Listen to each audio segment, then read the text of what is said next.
ठंडी गर्म लस्सी। हाथों में गर्मा गर्म खाने से भरी ट्रे लिए निर्मला की बहुएं मीना और श्री जैसे ही रसोई से बाहर आती हैं, खाने से आ रही लाजवाब खुशबू पूरे कैलाश भवन में फैल जाती है। हर डिश से उठता हुआ धुआं और मसालों की तीखी महक मानो एक दावत का ऐलान कर रही थी। उस घुली हुई खुशबू ने न सिर्फ घर वालों का मन ललचा दिया था, बल्कि खिड़की के बाहर खड़ी मोहल्ले की औरतों को भी बेसब्र कर दिया था। खिड़की से अंदर झांक रही औरतों के चेहरे ऐसे बेताब हुए जा रहे थे, मानो अभी मौका मिले तो वो भी कैलाश भवन के लोगों के साथ नाश्ते की टेबल पर बैठ जाए। मुंह में पानी और आंखों में चमक लिए मोहल्ले की औरतें आपस में बातें करती हैं। लो, तैयार हो गया नाश्ता कैलाश निवास में। मानना पड़ेगा निर्मला की किस्मत को। पिछले जन्म में हीरे मोती दान करके आई है, जो बहुएं ऐसे हथेली पर रखती हैं। और एक मेरी फूटी किस्मत है, सुबह सुबह उठकर पोते पोतियों के टिफिन तैयार करती हूँ, उन्हें स्कूल छोड़कर आती हूँ, और मेरी बहू आराम से बिस्तर पर पड़ी रहती है। सिर्फ तेरे ही नहीं, सभी के घर की यही राम कथा है सुषमा। पर कहते हैं ना, जिसे जितना मिल जाए वो उतना ही दुखी रहता है। अब निर्मला को ही देख ले, गाय जैसी दो बहू है, फिर भी आज तक कोई ऐसी सुबह नहीं हुई जब कैलाश निवास से आवाज न आई हो। ये तो घर के बाहर का माहौल था, जो कि सिर्फ खाने की खुशबू से ही बन गया था, पर घर के अंदर का माहौल तो बिल्कुल इसके विपरीत था। डरी सहमी मीना और श्री खाना टेबल पर लगाती है और अपने हाथ बांधे वहीं खड़ी हो जाती है। किसी दिन मन मुताबिक खाना इस घर में नसीब हो जाए, ऐसी किस्मत नहीं है मेरी। क्या आलू और करेले की सब्जी बना दी बहू तुमने? जब एक बहू थी तब भी वही रोना था, अब दो आ गई तब भी वही रोना। ठीक है ना निर्मला जी, खाना तो खाना होता है, खा लीजिए। अरे कैसे खा लीजिए? आप ही ने इन दोनों को सर पर चढ़ा रखा है। इसी दिन के लिए बहू लेकर आई थी क्या मैं? अरे दो पूत जने मैंने इसलिए कि कंप्रोमाइज कर लूं। अपनी सास को 5-5 तरह के पकवान बनाकर खिलाती थी मैं, और यहाँ आलू करेले की सब्जी के अलावा कुछ खाने को नसीब नहीं हो रहा। अरे भाई, खाना तो ऐसा होना चाहिए कि मन को तृप्ति और कंठ में ठंडक महसूस हो। कल परवल की सब्जी बनाई थी मम्मी जी मैंने, पर आपको पसंद नहीं आई, इसीलिए आज करेले की सब्जी बना ली। उसके पहले भिंडी की सब्जी बनाई थी। अब गर्मी के मौसम में तो यही सब्जियां आती है। अब खुद उबल कर प्लेट पर तो नहीं सज जाऊंगी ना मैं मम्मी जी। देख रहा है जबान अपनी बीवी की कैसे कैची की तरह कच चल रही है। दोपहर में आलू और करेला मत बनाना, कुछ और बना लेना मीना। मैंने समझा दिया मम्मी, वो समझ गई। फिर से वही नाश्ता, फिर से नाश्ते की टेबल पर वही बहस। जब से गर्मियां शुरू हुई थी, कैलाश निवास में रोज खाने की टेबल पर यही ड्रामे हो रहे थे। सभी के नाश्ते के बाद दोनों बहुएं खुद का नाश्ता लेने के लिए रसोई में जाती हैं। आप एक बार खा के देखिएगा करेले की सब्जी भाभी, और बताइए अगर जरा भी करेले में कड़वाहट रही हो या स्वाद में 19-20 रहा हो तो आपकी जूती मेरा सर। शादी के अगले दिन से ही रसोई संभाली थी मैंने, ताकि मम्मी जी को खुश कर सकूं, पर मम्मी जी है कि खुश होने का नाम ही नहीं लेती। श्री अपनी जेठानी से अपना दुखड़ा कह रही थी कि तभी दरवाजे पर दस्तक होती है। कोई है क्या घर पर? अरे बिना बहू श्री। जा श्री, जरूर रेणु आंटी आई होगी। यहाँ पड़ोसी हमारे घर से रोज सब्जी मांग कर लेकर जा रहे हैं, और एक हमारी सास है जिन्हें हमारे हाथ का बना खाना राज ही नहीं आता। श्री दरवाजे पर जाती है, और जैसा कि मीना ने अंदाजा लगाया था, रेणु के आने का कारण बिल्कुल वही था। आज सुबह जरा हाथ पैर खोलने के लिए यही सोसाइटी में वॉक कर रही थी मैं, तो बेटा तेरी रसोई में नजर पड़ गई। करेले की सब्जी बना रही थी ना तू? सही है।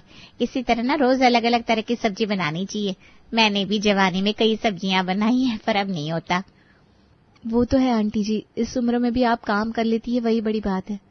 अरे पर इतनी मेहनत का क्या फायदा बेटा? तू तो जानती तेरे अंकल जी को शुगर की बीमारी है। मेरे हाथ का कुछ बना उनको अच्छा ही नहीं लगता, कहते हैं खाने में स्वाद नहीं है। अब बता, शुगर पेशेंट को और क्या ही बना कर दे दूं? आधे से ज्यादा खाने की चीजें तो इन्हें मना रहती है। पर एक बात है, कैलाश भवन से गया हुआ खाना इन्हें बड़ा पसंद आता है। कहते हैं खाना तो मीना बेटी श्री बेटी बनाती है, वैसा खाना बनाओ। अब इस उम्र में कहाँ से तुम जवान लड़कियों की तरह खाना बनाओ? अंकल को डायबिटीज है, फिर तो करेला उनके लिए बहुत फायदेमंद रहेगा आंटी जी। आप 2 मिनट वेट कीजिए, मैं अभी करेले की सब्जी पैक करके लाती हूँ। आलू की सब्जी से उनका शुगर बढ़ जाएगा। अरे तू बिना हद करती है बेटा, अंकल को शुगर है, आंटी को थोड़ी ना है। अंकल जी की फिक्र में आंटी को भूल जाएगी क्या? जा आलू की सब्जी भी ले आ, मैं खा लूंगी। अब अकेले के लिए क्या ही सब्जी बनाने जाऊंगी। निर्मला की बहू से रोज की तरह आज भी अपने नाश्ते का खुराक लेकर रेणु साइड हो जाती है।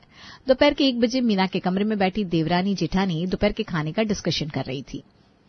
मुझे क्या लगता है भाभी कि हमें गोभी की सब्जी बनानी चाहिए या पपीते का सलाद कैसा रहेगा? पपीते से मम्मी जी के गले को ठंडक भी मिल जाएगी। नाश्ते के वक्त किसी ठंडक की बात कर रही थी ना? पता नहीं श्री, मुझे तो कुछ समझ में ही नहीं आ रहा। कुछ भी बना लो, मम्मी जी को कुछ पसंद नहीं आने वाला। तो कह रही है तो पपीते का सलाद और गोभी की सब्जी ट्राई कर लेते हैं। अरे रुक रुक रुक, आइडिया! ये आइडिया मेरे दिमाग में पहले क्यों नहीं आया? गर्मी का मौसम है, हो सकता है गर्मी के कारण मम्मी जी को खाना अच्छा ना लग रहा हो। हम ना फ्रूट जूस बनाते हैं मम्मी जी के लिए। मुझे पूरा विश्वास है कि उन्हें बहुत अच्छा लगेगा। अप्रैल की गर्मी में पसीने से लथपथ निर्मला की दोनों बहुएं अपनी सास को खुश करने के लिए रसोई में लगी पड़ी थी। एक तरफ मीना फ्रूट जूस तैयार कर रही थी, दूसरी तरफ श्री दाल चावल गोभी की सब्जी। चलो फाइनली वक्त रहते सब कुछ बन गया। हींग जीरे के तड़के वाली दाल, चावल, अचार, पापड़ और ये फाइनल टचअप के लिए पान। इस प्लेट की फोटो लेकर जरा प्रेम को भेज देती हूँ। अगर उन्हें कुछ कमी लगेगी तो वो भी अपनी राय दे देंगे। ठीक रहेगा ना भाभी? हाँ बिल्कुल, देवर जी को फोटो भेज दे। आखिरकार मम्मी जी का अंश है। हो सकता है प्रेम वो कमी ढूंढ पाए जो हमें नहीं दिख रही। व्हाट्सएप पर आए श्री के भेजे खाने के प्लेट की फोटो को देखते ही प्रेम श्री को कॉल करता है। एक नंबर श्री, मुझे पूरा भरोसा है कि आज मम्मी फाइनली खुश हो ही जाएंगी। इस पान की कमी के कारण ही उनका मन शांत नहीं हो रहा होगा। दोपहर में फिर से हिम्मत करके मीना और श्री टेबल पर खाना लगाती है। सोनू बेटा, खाना शुरू करो। नहीं चाची, मुझे कुछ नहीं खाना, मैं कोल्ड ड्रिंक पीऊंगा। आने दे, आज पापा को अच्छे से पिटाई करवाऊंगी तेरी। बहुत बिगड़ गया है तू। दिन भर बस कोल्ड ड्रिंक मैगी, खाना भी खा ले कभी। इसका तो चलता रहेगा। मम्मी जी आप खाना शुरू कीजिए ना, और पापा जी आप भी। बहुत मन से खाना बनाया है मैंने और श्री ने। आशा करती हूँ आप दोनों को पसंद आएगा। इसमें आशा निराशा की क्या बात है बेटा? बदनसीब तो वो लोग होते हैं जिनकी थाली में खाना ही नहीं होता। हम तो बहुत नसीब वाले हैं। निर्मला चम्मच उठाती है, चावल में दाल मिलाती है, गोभी की सब्जी मिलाती है और एक चम्मच खाना अपने मुंह में डालती है। खाना मुंह में जाते ही निर्मला के मुंह का सारा रंग उड़ जाता है। इतनी गर्मी में इतना गर्मा गर्म खाना लाकर मेरे सामने परोस देती हो तुम दोनों। क्या चाहती हो, एक दिन भाप बनकर मैं भी उड़ जाऊं क्या? सुनो, जरा कोल्ड ड्रिंक दे बेटा। एक ग्लास कोल्ड ड्रिंक ही पीकर कलेजे को ठंडक मिले। एक तो इतनी गर्मी, ऊपर से ऐसा खाना। पर दादी आप तो कहती हो कोल्ड ड्रिंक सेहत के लिए अच्छी नहीं होती। बहस करेगा मुझसे? आने दे, तेरे बाप को चप्पल ना पड़वाई तुझे तो मेरा नाम भी निर्मला नहीं। और आज फिर मीना और श्री की मेहनत फिजूल ही जाती है। न पान काम आता है न फ्रूट जूस। छत पर बैठी श्री हाथ में एक पैड और पेन लेकर अपनी सास के रिजेक्ट किए हुए फूड आइटम्स की लिस्ट बना रही थी। तभी उसे याद आता है आज उसकी सास ने दोपहर में कोल्ड ड्रिंक पिया था। मम्मी जी को कोल्ड ड्रिंक पसंद आया था, पर अब कोल्ड ड्रिंक में पकोड़े तो नहीं तल सकती मैं, ना ही कोल्ड ड्रिंक की सब्जी बना सकती हूँ। पर कुछ ठंडा तो मैं मम्मी जी को खिला ही सकती हूँ। पर ठंडे में उन्हें क्या खिलाऊं जो फल भी ना हो और स्वादिष्ट भी हो? दही ठीक रहेगा बहू, एक बार वो देकर देखा। मशरूम से लेकर ब्रोकली तक, गुलाब जामुन से लेकर रसमलाई तक, यहाँ तक कि देश विदेश हर जगह की सब्जी तूने अपनी सास को खिला दी, पर उसके कलेजे को ठंडक नहीं पड़ी। एक बार दही भी आजमा ले बहू। पहले के जमाने में लोग एक रात के बासी पराठों के साथ ही दही खाते थे। सेहत के लिए भी अच्छी होती थी और गर्मी में कलेजे को ठंडक भी पहुंचाती थी। ठंडक, यही तो कहा था मम्मी जी ने। वाह वाह पापा जी, आपने मेरी प्रॉब्लम सॉल्व कर दी। अब मैं समझ गई मुझे खाने में क्या बनाना है। और अगली सुबह नाश्ते में श्री वही करती है जो उसके ससुर जी ने कहा था। आज तक सिर्फ मम्मी जी ने हमें खाने को लेकर 4 बातें सुनाई हैं, पर जिस हिसाब से तुमने ये रोटी और दही का प्लेटर रेडी किया है, मुझे तो डर है कहीं खाने की थाली मम्मी जी तुम्हारे मुंह पर ना मार दे। कोई बात नहीं भाभी, उसे मैं दही का फेशियल समझकर एक्सेप्ट कर लूंगी, पर ये ट्रायल तो आज होकर रहेगा। जहां सभी के प्लेट में गर्मा गर्म खाना था, वहां निर्मला की प्लेट में फ्रिज की ठंडी दही और 1 दिन के बासी ठंडे पराठे थे। ये भगवान, ये श्री क्या कर रही है? आज मम्मी इसकी क्लास तो लगाएगी, साथ में मेरी भी लगाएगी। श्री इधर आओ। आज तो तू गई श्री। अरे डर मत, जरा हथेली पर थू कर दू, कहीं नजर ना लग जाए। इससे कहते हैं नाश्ता। क्या ठंडक मिली है, कलेजे को मजा आ गया बहू, मजा आ गया। आपको नाश्ता अच्छा लगा मम्मी जी? मुझे बहुत खुशी हुई। अब आपके तीनों वक्त के खाने में मैं दही का पूरा इस्तेमाल करूंगी। अब आपको खाने को लेकर परेशान होने की जरूरत नहीं पड़ेगी। निर्मला के चेहरे पर मुस्कान देखकर आज पूरा कैलाश भवन खिल उठा था। कुछ देर बाद निर्मला अपनी बहुओं को आवाज देकर चाय मांगती है। अच्छा नाश्ता दे दिया, इसका मतलब यह नहीं है बहू कि अब तुम हाथ बांध कर बैठ जाओगी। तुम्हें पता है ना मैं नाश्ते के बाद चाय लेती हूँ। कहाँ है मेरी चाय? तभी रसोई से ठंडी ठंडी लस्सी लेकर श्री बाहर आती है। बस बस मम्मी जी, आ गई आपकी चाय फ्लेवर्ड लस्सी। चाय तो आप रोज पीती है मम्मी जी, एक बार इसे भी ट्राई करके देखिए। गर्मियों के वक्त तो चाय ऐसे भी नहीं पीनी चाहिए। इस चिलचिलाती गर्मी में आपके चाय का सब्स्टिट्यूट ढूंढा है मैंने। इस लस्सी को पीकर आपको स्वाद चाय का ही आएगा, पर ठंडी ठंडी लस्सी मिलेगी।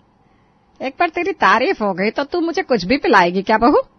अगर नहीं पसंद आएगा तो 4 बातें सुना दीजिएगा मम्मी जी, ऐसे भी मुझे तो आदत ही है। और बस निर्मला जैसे ही लस्सी पीती है, अपने गले की सोने की चेन को उतारकर अपनी बहू के हाथ में रख देती है। इसी दिन का तो इंतजार था निर्मला को, और इसके बाद निर्मला को लस्सी की लत ऐसी लगती है कि दिन हो, सुबह हो, शाम हो या रात हो, उसे बस लस्सी लस्सी लस्सी ही चाहिए। एक शाम बाजार से लौटती ही निर्मला अपनी बहू से लस्सी मांगती है।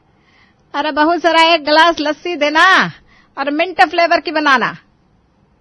जाइए मैडम जी, बनाइए अपनी मम्मी जी के लिए मिंट फ्लेवर की लस्सी। कहाँ से बनाओ भाभी, दोपहर को ही तो दही फिर से जमाने के लिए रखी थी, इतनी जल्दी जमी कि कहाँ दही। अब क्या करूं? अब क्या करूं क्या? एक नई बला पाल लिए तूने, और कुछ नहीं। दिन में 3 बार तो खाने में मम्मी जी के दही इस्तेमाल होता ही था, तूने लस्सी की आदत भी लगवा दी उन्हें। नहीं करते हुए भी 10 से 12 ग्लास लस्सी वो अकेली पी जाती है। इतना दही एक घर में जमे तो कैसे जमे? पहले तो मम्मी जी सिर्फ दोपहर में ही लस्सी मांगती थी, अब शाम के 7 बजे भी इन्हें लस्सी चाहिए। ये कोई वक्त होता है ठंडी लस्सी पीने का? मम्मी जी अपनी तबीयत बिगाड़ कर मानेगी। एक काम कर, तू रोटी संभाल, मैं जाकर सुषमा आंटी के यहाँ से दही लेकर आती हूँ।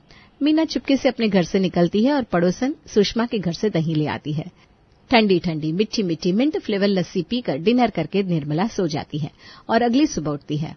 उठते ही पहले गला भारी और फिर भारी आवाज के साथ, बहू। ओहो, ये क्या हो गया मम्मी? आपकी आवाज को क्या हुआ?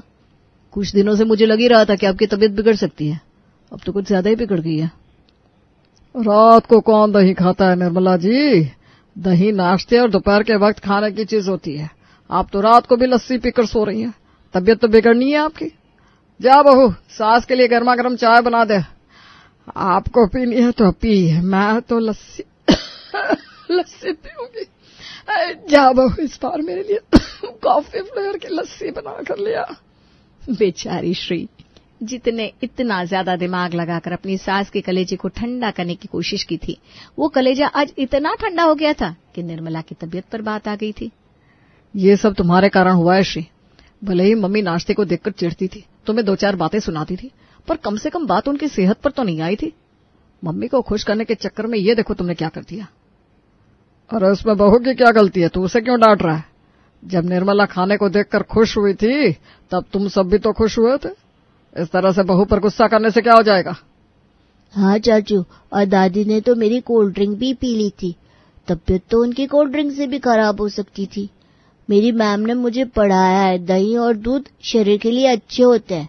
उस हिसाब से चाची तो दादी को हेल्दी बना रही थी। मुझे भी लगता है कि बेकार में श्री पर नाराज होने से अच्छा है कि हम इस प्रॉब्लम का सोल्यूशन ढूंढें। मम्मी बिना लस्सी पिए मानने वाली तो है नहीं, और लस्सी इस वक्त उनके लिए जहर का काम करेगी। आप सबको लगता है ना ये प्रॉब्लम मेरे कारण शुरू हुई है, तो इस प्रॉब्लम को ठीक भी मैं खुद ही करूंगी। मुझे आप में से किसी की जरूरत नहीं है। श्री अपने कमरे में जाती है और रोती हुई अपनी माँ को कॉल लगाती है। अब तुम्हें मेरी मदद कर सकती हो मम्मी।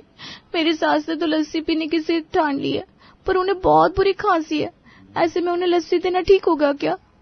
पर लस्सी नहीं मिली तो वो खाना नहीं खाएगी, ऐसे तो उनकी तबीयत बिगड़ जाएगी मम्मी। मेरे ससुराल वाले मुझ पर बहुत नाराज हो रहे हैं, मैं क्या करूं? तो किसने कहा था तुझे अपनी सास को ठंडी ठंडी लस्सी पिलाने को? ठंडी गर्म लस्सी पिलाती? ठंडी गर्म लस्सी? मैं समझी नहीं मम्मी, ये क्या होती है? तू भूल गई क्या? तेरे दादाजी को कैसे हमेशा कफ की शिकायत रहती थी और दही के सिवा वो कुछ खाना नहीं चाहते थे, तो ऐसे में मैं उन्हें गर्म करके दही देती थी। दही देखकर उन्हें संतुष्टि भी हो जाती थी और उनकी तबीयत भी नहीं बिगड़ती थी। तू अपनी सास को लस्सी गर्म करके पिला दे। अरे हाँ, thank you mummy, love you love you love you. कहते हैं ना, माँ के पास हर प्रॉब्लम का सोल्यूशन होता है। पार्वती से मिले इस सोल्यूशन को पाकर श्री बहुत खुश हो जाती है और रसोई में जाकर दही को जरा गर्म करके नॉर्मल पानी मिलाकर अपनी सास के लिए लस्सी बनाती है। इस लस्सी में अब जरा सी हल्दी, सौंठ, तुलसी के पत्ते और काली मिर्च डाल देती हूँ। काढ़ा तो मम्मी जी पीने से रही, अब लस्सी के जरिए ही उन्हें मैं काढ़ा पिलाकर फिट एंड फाइन कर दूंगी। सभी के सामने लस्सी लेकर जैसे ही श्री रसोई से बाहर आती है, सभी का मुंह बन जाता है। बहुत साइड ले रहे थे ना पापा आप श्री की, देखिए लस्सी लेकर आ गई। अरे भाई, मम्मी कल को पेट पर चढ़ने की जिद करेगी तो तुम क्या वो भी पूरा कर दोगी? मुझे मेरी बहू पर पूरा भरोसा है, वो अपनी सास के लिए जो करेगी सही करेगी। यहाँ निर्मला लस्सी पीती है, वहां उसे बेटर लगना शुरू होता है। दोपहर होते होते तो निर्मला की तबीयत बिल्कुल ठीक हो जाती है। अब कहिए प्रेम जी और जेठ जी, आप सभी को लगता है कि मैं अपनी सास की तबीयत के साथ खिलवाड़ करूंगी? मैंने मम्मी जी को ठंडी गर्म लस्सी पिलाई, वो भी काढ़े के फॉर्म में, जिसके कारण उनकी तबीयत ठीक हो गई। अब वो 20 ग्लास लस्सी पिए या 50 ग्लास, उनकी तबीयत नहीं बिगड़ेगी। और इस तरह श्री के आइडिया से कैलाश भवन में हमेशा के लिए खुशी छा जाती है।